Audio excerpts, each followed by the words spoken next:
પાકિસ્તાનના।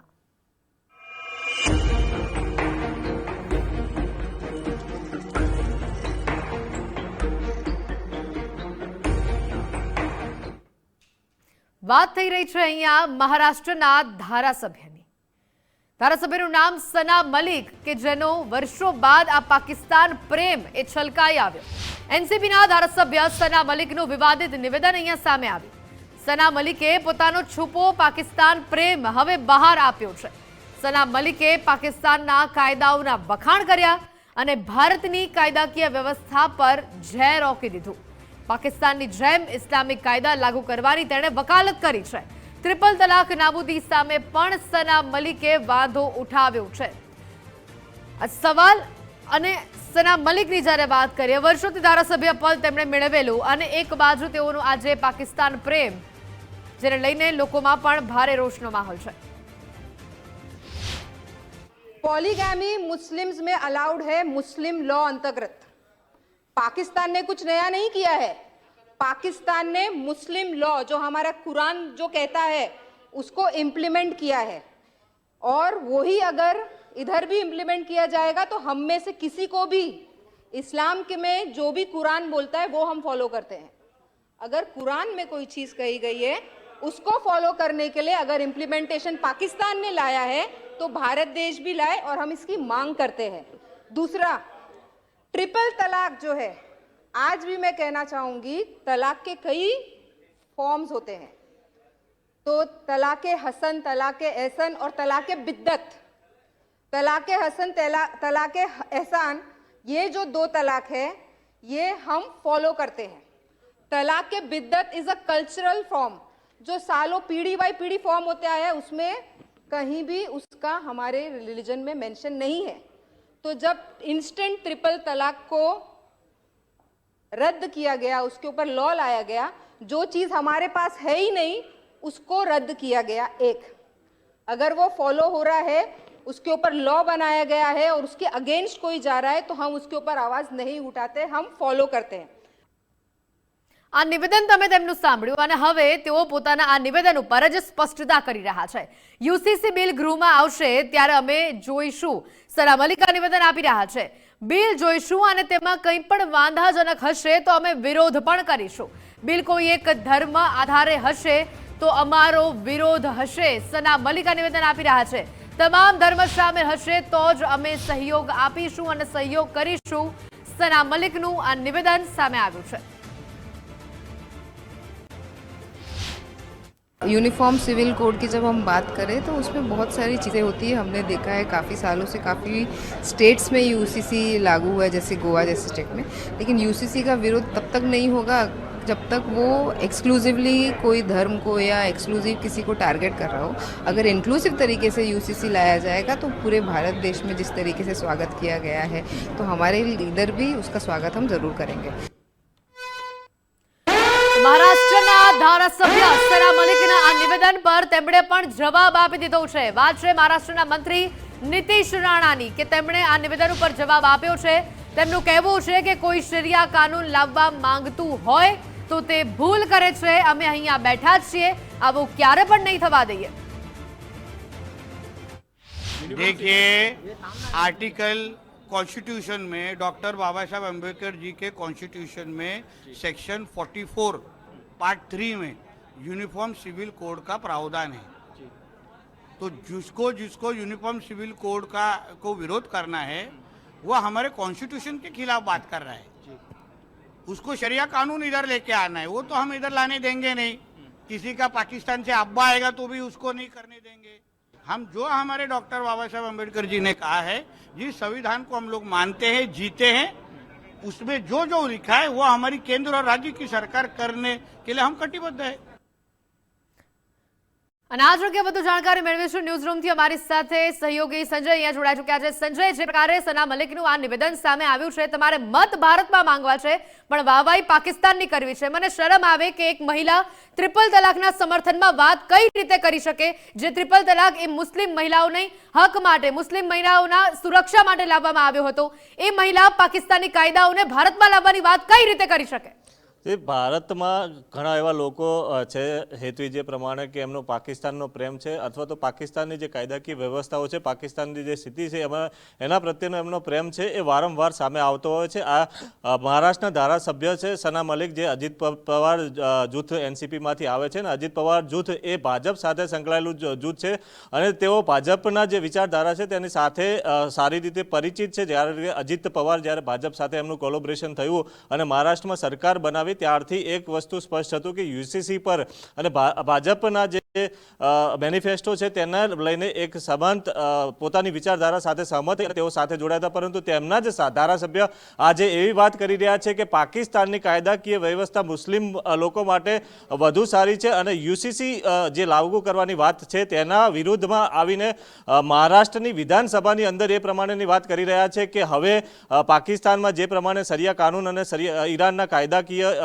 ઇસ્લામિક કાયદાકીય પ્રથા છે એ પાકિસ્તાન જો લાગુ કરી શકતું હોય તો ભારતમાં કેમ નહીં. પરંતુ એ આ સના મલિકને આપણે એ કહેવું છે કે સના મલિક, પાકિસ્તાન છે એ ઇસ્લામિક રાષ્ટ્ર છે અને ભારત છે એ બિન સાંપ્રદાયિક રાષ્ટ્ર છે. તો ભારતમાં બિન સાંપ્રદાયિક માટે રાષ્ટ્રમાં ભારતના જ કાયદાઓ લાગુ પડી શકે. ભારતની સંસદમાં જે બિલ પાસ થયા છે અને જેને કાયદાનું સ્વરૂપ અપાયું છે એ જ કાયદા ભારતમાં લાગુ કરી શકે. જો તમને પાકિસ્તાનના કાયદાઓ અને પાકિસ્તાનની વ્યવસ્થા એટલી પણ સારી લાગતી હોય તો તમે પાકિસ્તાનમાં જઈ શકો છો. ભારતીય સરકાર ક્યારેય તમને રોકતી નથી. સના મલિક એટલું જ નહીં, યુસીસી પર જ્યારે ભાજપના ધારાસભ્ય દેવયાની ફરાંદે વાત કરી રહ્યા હતા ત્યારે તેમણે એ કહ્યું કે યુસીસી બિલ એ ભારતમાં લાગુ ના કરી શકાય અને યુસીસી બિલ જો રાજ્યમાં લાગુ કરવામાં આવશે, ગોવામાં લાગુ થયું છે પરંતુ જો મહારાષ્ટ્રમાં લાગુ થશે તો અમે તેની ઉપર ચર્ચા કરીશું, વિચારણા કરીશું. એટલે કે જે ભારત સરકાર તરફથી તમામ લોકોને એક અધિકાર આપવાની વાત કરવામાં આવી રહી છે કે એક દેશ એક કાયદો આ વાત કરવામાં આવી છે ત્યારે તેમને વાંધો પડે છે. તો એમને શું વાંધો પડે છે? તો એમને એ વાંધો પડે છે કે મુસ્લિમ મહિલાઓને ભારત સરકાર તરફથી જે ટ્રિપલ તલાક ઉપર પ્રતિબંધ લગાવી અને એક સુરક્ષા આપવામાં આવી કે તેમને ક્યારેય એ સ્ત્રીઓ કાયદાકીય પ્રક્રિયા પૂર્ણ કર્યા વગર નોંધારી ન બની શકે. તેમના પતિ અથવા તો મુસ્લિમો એ પ્રમાણેની વ્યવસ્થામાંથી પસાર થયા વગર જે એમને ટ્રિપલ તલાક આપી દેવામાં આવતો હતો તેને લઈને ભારત સરકારે એક કાયદો લાવ્યો અને મહિલાઓને સુરક્ષા આપી. ત્યારે જે સના મલિક છે એ એવું કહી રહ્યા છે કે ભાઈ અમારે તો અંદર શરીયતમાં 1, 2, 3 પ્રકારના ટ્રિપલ તલાક છે અને 1, 2, 3 પ્રકારના ટ્રિપલ તલાક હોય તો તમે પાલન કરો, તમારું પર્સનલ પાલન કરો, પરંતુ એ દેશ માટે ક્યારેય લાગુ ન થઈ શકે એ વાત તેમને ધ્યાન રાખવી પડે. અને જો તેમને શરીયત પ્રમાણે અને શરિયા કાયદા પ્રમાણે જવું છે તો એ પાકિસ્તાનમાં નિવાસ કરી શકે છે. ભારતની પ્રજા, ભારતની મહિલાઓ, મુસ્લિમ મહિલાઓ પણ એ પ્રમાણેની જ્યારે ટ્રિપલ તલાક કાયદા પ્રતિબંધ લગાવ્યો ટ્રિપલ તલાક ઉપર ત્યારે ભારત સરકારની સાથે આવીને સમર્થન જાહેર કર્યું. તો શું કરવા મહિલાઓને એ પ્રમાણેની સ્થિતિમાં મોકલવી પડે એવી સ્થિતિ લાવવા માટે સના મલિક શા માટે માગી રહ્યા છે એ પણ એક પ્રશ્ન છે. વીએચપી આગેવાન મિનેશભાઈ આપણી સાથે જોડાઈ ગયા. મિનેશભાઈ, જે પ્રમાણેનું સના મલિકનું નિવેદન છે તેમનો પાકિસ્તાન પ્રેમ જોવા મળી રહ્યો છે. સૌ પહેલા તો આ નિવેદન ઉપર તમારી પ્રતિક્રિયા લેવા માંગીશું. પ્રથમ તો સના મલિકનું આ નિવેદન છે ને એ રાષ્ટ્ર વિરોધી છે. એટલું જ નહીં, આ એક પ્રકારનો સ્પષ્ટપણે દેશદ્રોહ છે. દેશદ્રોહથી આગળ વધીને કહું તો એ પ્રજાનો પણ દ્રોહ છે, મતદારોનો દ્રોહ છે. આ જે હકીકતો એ દેશ વિરુદ્ધમાં રજૂ કરે છે એમને ખ્યાલ હોવો જોઈએ કે એ પોતે જે ચૂંટાયા છે, જ્યાં જન્મ્યા છે, જ્યાં મોટા થયા છે, જ્યાં ધારાસભ્ય બન્યા છે એ ભારતની ભૂમિ છે, બિન સાંપ્રદાયિક દેશ છે, બિન સેક્યુલર એની માન્યતાઓ છે, એની બહાર કોઈ ના આવી શકે. અને ભારતમાં ઘડેલા કાયદાઓનું પાલન એ ભારતના પ્રત્યેક નાગરિકે કરવાનું હોય છે. પાકિસ્તાનના વખાણ કરવા, પાકિસ્તાન બનેલા કાયદાઓ, એ પાકિસ્તાન એ ઇસ્લામિક રાષ્ટ્ર છે અને ભારત એ બિન સાંપ્રદાયિક રાજ્ય છે, બરાબર છે. અને આ દેશની અંદર દરેકને સમાન તકો પ્રાપ્ત થાય છે, ક્યાંય રંગભેદ નથી, ક્યાંય ધર્મભેદ નથી, બરાબર છે. અને આ પ્રકારના નિવેદનો છે ને એમની રૂગ્ણ માનસિકતા બતાવે છે કે ભાઈ અમે આ દેશમાં રહીએ છીએ, ખાય છે ભારતનું અને ગાય છે પાકિસ્તાનનું. આ કોઈ પણ કાળે આવું ચાલી ન શકે, ચલાવી ન જોઈએ. મારી તો સ્પષ્ટપણે એક નાગરિક તરીકે વિનંતી છે કે એમની સામે દેશ ગુનો દાખલ કરવો જોઈએ, એમને રાજીનામું આપવું જોઈએ એઝ એમએલએ, અને એનસીપીના જે પ્રવક્તા હોય એમણે પણ આ બાબતે સ્પષ્ટતા કરવી જોઈએ. જ્યારે યુસીસી ના કાયદા સંદર્ભે માનનીય વડાપ્રધાન નરેન્દ્રભાઈ મોદી જે વૈશ્વિક નેતા છે એ આ દિશામાં આગળ વધી રહ્યા છે, બરાબર, કે દરેકને સમાન હક, સમાન તક અને સમાન ફરજ પણ મળે એ દિશામાં જયારે યુસીસી નો કાયદો કોમન સિવિલ કોડની સંદર્ભમાં આગળ વધી રહ્યા છે તો એ દરેકના હિતમાં છે. કોઈ ક્લાસ વિરોધી નથી, કોઈ ધર્મ વિરોધી નથી કે કોઈ વ્યક્તિ વિરોધી નથી. મિનેશભાઈ, જે પ્રમાણેનું સના મલિકનું નિવેદન છે એ સ્પષ્ટ કહેવા માંગે છે કે ભારત કરતાં પાકિસ્તાનમાં મુસ્લિમ લોકો માટે કાયદાઓ સારા છે. એ તો હશે, તેમાં કોઈ આપણે વાત નથી, પરંતુ જે કોમન એક યુસીસી લાગુ કરવાની વાત છે, તો સના મલિકને આવી વાત કરતા એક વિધાનસભાની અંદર અને ભારત દેશની અંદર એમને શરમ ના આવી જોઈએ? ચોક્કસપણે શરમ જ આવી જોઈએ ને એમને પહેલા રાજીનામું આપી દેવું જોઈએ અને પછી પાકિસ્તાનમાં વસવાટ કરવો જોઈએ. આજે તમે વિશ્વની અંદર જુઓ તો પાકિસ્તાનની ગણતરી એક ટેરરિસ્ટ કન્ટ્રી તરીકે થાય છે. કાયદાનું ત્યાં શાસન નથી. જેટલામાં પ્રાઇમ મિનિસ્ટર બન્યા, જેટલામાં રાષ્ટ્રપતિ બન્યા, એ બધાની હત્યાઓ થાય છે. એટલે ક્યાં મળે પાકિસ્તાન કાયદાની વાત કરે છે? એમને જોવું જોઈએ કે ભારત એક મહાન દેશ છે, એ અખંડ દેશ છે, ભારત બધાની ભૂમિ છે. ક્યાંય કોઈ સરકારે ક્યાંય કોઈ પ્રકારે ધર્મભેદ કે કોઈ પણ પ્રકારે રંગભેદ કે કોઈ પણ પ્રકારનું કહી શકાય કે ભેદભાવ નથી રાખ્યો. ત્યારે આ પ્રકારે બોલવું ને મારું સ્પષ્ટપણે માનવું કે આ દેશ વિરોધી કૃત્ય, દેશદ્રોહનો ગુનો દાખલ થવો જોઈએ અને તાત્કાલિક એમનું રાજીનામું લઈને અથવા તો એમના ધારાસભ્ય પદેથી બરખાસ્ત કરાવવી મારી સ્પીકરને અને દેશના વિધાન કે એટલો પ્રચંડ વાત છે કે બીજા સલામતી આ ઉભા ન થાય અને ખબર પડે કે દેશમાં બોલું, ભારતમાં રહીને ભારત વિરોધી બોલું કે આ દેશની પ્રજા કોઈ પણ સાથી નહીં લે. આ વસ્તુ સમજીએ. ટ્રિપલ તલાકની વાત કરું તો ટ્રિપલ તલાકના કાયદાને કોઈ ચેલેન્જ નથી કર્યો, કોઈએ વિરોધ નથી કર્યો. ઇવન ધો મુસ્લિમ મહિલાઓ પણ ટ્રિપલ તલાકના કાયદાનું સમર્થન આપ્યું છે. આ રૂઢિચુસ્ત લોકો છે, ઓર્થોડોક્સ લોકો છે કે જે લોકો ઈચ્છે કે સ્ત્રી અને મહિલા સશક્તિકરણમાં માનતા નથી. એ લોકો ઈચ્છે કે સ્ત્રી છે ને એ ફક્ત બાળક પેદા કરવાનું મશીન છે, અમે કહીએ એમ થવું જોઈએ. એ પ્રકારની માનસિકતા ધરાવતા લોકો છે. મારું સ્પષ્ટપણે કહેવું છે કે આ એકદમ ધૃણાસ્પદ નિવેદન છે, દેશ વિરોધી નિવેદન છે, દેશદ્રોહને આકર્ષતું આ નિવેદન છે. તો તેની સામે કડક પગલા લેવા જોઈએ અને એક ઉદાહરણીય દાખલો બેસાડો છે જેથી કરીને આ પ્રકારની ભાગલાવાદી વિચારો, ભાગલાવાદી પરિબળો એનાથી ડરે અને કાયદાનો ડર લાગે. ચાઇનામાં જઈ શકતા નથી, વાત કરો ચાઇનામાં. ફ્રાન્સમાં જઈ શકતા નથી, જ્યાં વાત કરો. માત્ર ભારતની રાજકીય ઈચ્છા શક્તિ નબળી હતી એટલે આ પ્રકારના તત્વો ઉભા થયા છે. જ્યારે નરેન્દ્રભાઈની વાત કરું તો એમની પ્રચંડ રાજકીય ઈચ્છા શક્તિ અને વૈશ્વિક તાકાતના આધારે આજે કોઈ પણ નિર્ણય લેવા સક્ષમ બન્યા છે.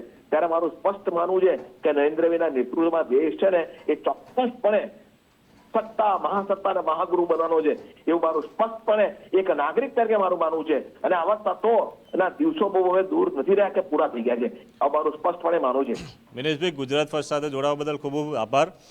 હેતવી જે વાત છે કે સના મલિક એ ભારતમાં રહે છે, ભારતનું ખાય છે, ભારતના લોકો એમને મત આપીને ધારાસભ્ય બનાવે છે, પરંતુ એમનો પાકિસ્તાની પ્રેમ છે એ જોવા મળી રહ્યો છે. ઘણા એવા નેતાઓ છે, ઘણા એવા આગેવાનો છે કે પોતાની રાજનીતિ ચમકાવવા માટે થઈને પાકિસ્તાનના ગાણા ગાય છે, એવા ગીતો ગાતા ગાતા પાકિસ્તાનના વખાણ કરતા કરતા લોકોને કેટલાક લોકો છે કે જે ભ્રમિત થઈ શકે એમના નિવેદનથી.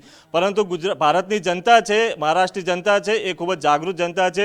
દેશમાં જે પ્રમાણેની પરિવર્તન આવી રહ્યા છે, જે યુસીસી કાયદો હોય કે મુસ્લિમના ટ્રિપલ તલાક ઉપર પ્રતિબંધનો કાયદાઓ છે, તેનાથી મુસ્લિમ સમાજના લોકો, ખાસ કરીને મુસ્લિમ સમાજની બહેનો ખૂબ જ ખુશ છે. પરંતુ તે છતાં બી આ પ્રકારે લોકોને ભ્રમિત કરવા માટે થઈને આવા નિવેદનો આપી રહ્યા છે. તે તેમના પાકિસ્તાન પ્રત્યેના પ્રેમને વારંવાર ઉજાગર કરી રહ્યો છે. હેતવી, બિલકુલ સંજય, આભાર વિગતો બતાવી.